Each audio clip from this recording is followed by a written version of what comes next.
Welcome back. It's review time again. I feel like I've been doing a lot of reviews lately, but hopefully that's a good thing. It means that my reading repertoire is expanding and that I'm getting through books and not just wishing that I was a bookworm. I'm actually acting on it and being some sort of a bookworm. So, today, for my review, I have this little gem right here. Pan's Labyrinth. The Labyrinth of the Faun. By Guillermo del Toro and Cornelia Funke.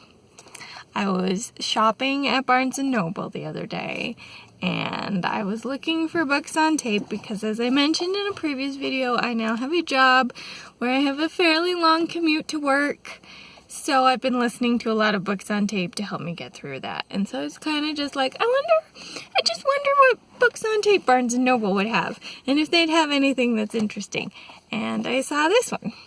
And I have seen Pan's Labyrinth. It had been a few months, probably a year at least, since I had seen it. But I remembered really liking it. And I love Cornelia Funke. She wrote Inkheart. And Inkheart's one of my favorites. Not quite as much the sequel, but I mean, not awful stuff. Inkheart's the best. The other stuff, not awful, but Inkheart. And Dragon Rider was good. So, I mean, I like her stuff, basically is what I'm saying. So, I saw this, and I was like, Guillermo del Toro plus Cornelia Funke. Quite a weird combination. But I want to try it. So, knowing that also that I liked Pan's Labyrinth when I watched it, I was like, we'll give this a little shot and see how it goes. Overall, it's really, really good. I really enjoyed it. It's very similar to the movie, as you would probably expect.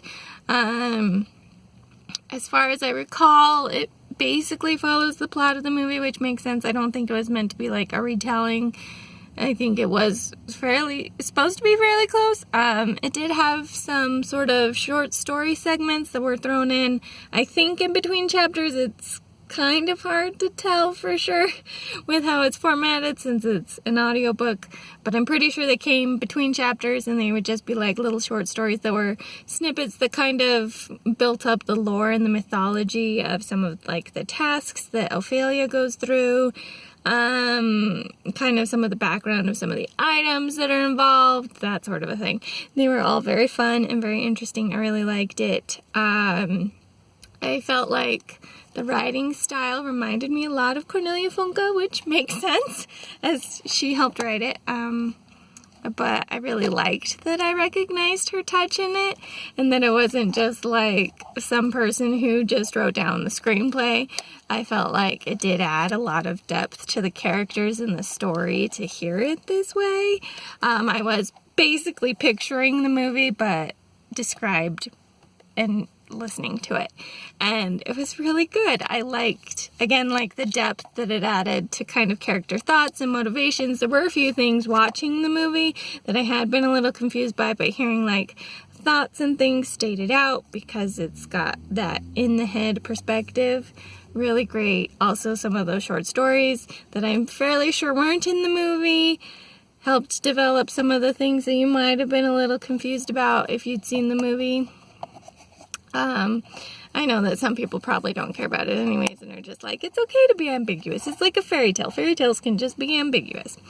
And that was fine too. It wasn't that I hated the movie for some of those scenes. It was just like, oh, I like having this extra depth from being like inside someone's head or having this extra short story that they probably couldn't fit into the film because it would either disrupt the flow of the film or where do you put it in the film? How do you make sense of it in the film? That kind of a thing. So I understand why they made the choices that they made with the film, but I'm glad that there's somewhere that kind of expands on it too. Also, along with that, since this was an audiobook, I think that was probably the best way to go with this, really.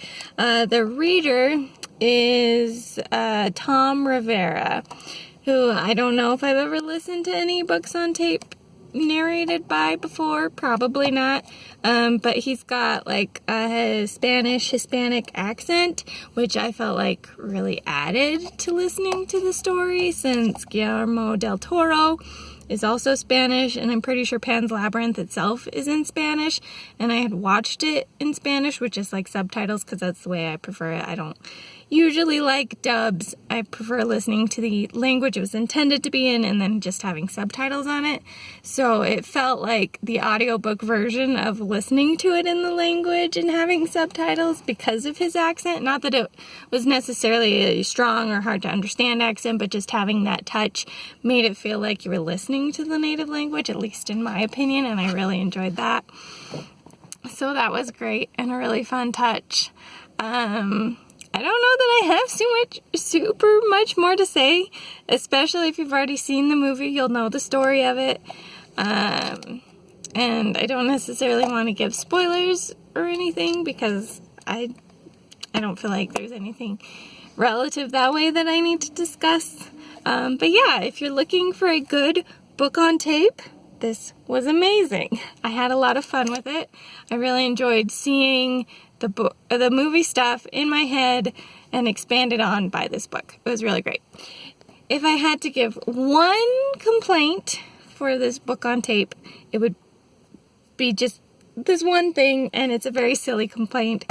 It's kind of a pet peeve thing more than like a real complaint, because as I've been saying, I really loved the story. I thought it was a fun way to hear the story. I think Guillermo del Toro and Cornelia Funk are a really great combination, unexpectedly and unsurprisingly.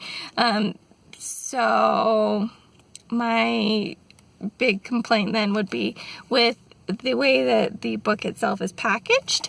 So a lot of books on tape, you'll have like the little sleeves to put the CDs in. And those are nice because then the CDs are just kind of separated from each other.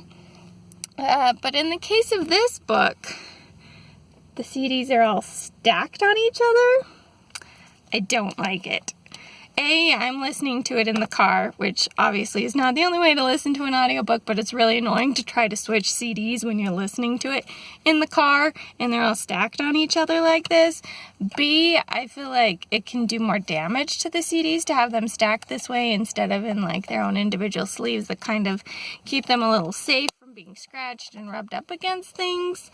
So yeah, fairly minor complaint, pet peeve kind of complaint, because now that I listen to all these books on tape, I'm developing opinions about stupid aspects of having books on tape, I guess. But yeah, overall, I'm really glad I picked up this book.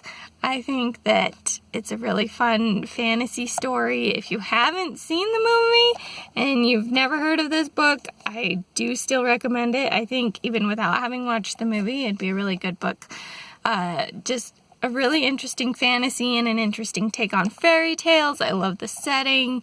It all just feels so unique, and I'm really glad that I went for it. And if you liked the movie, I think you should go for this too.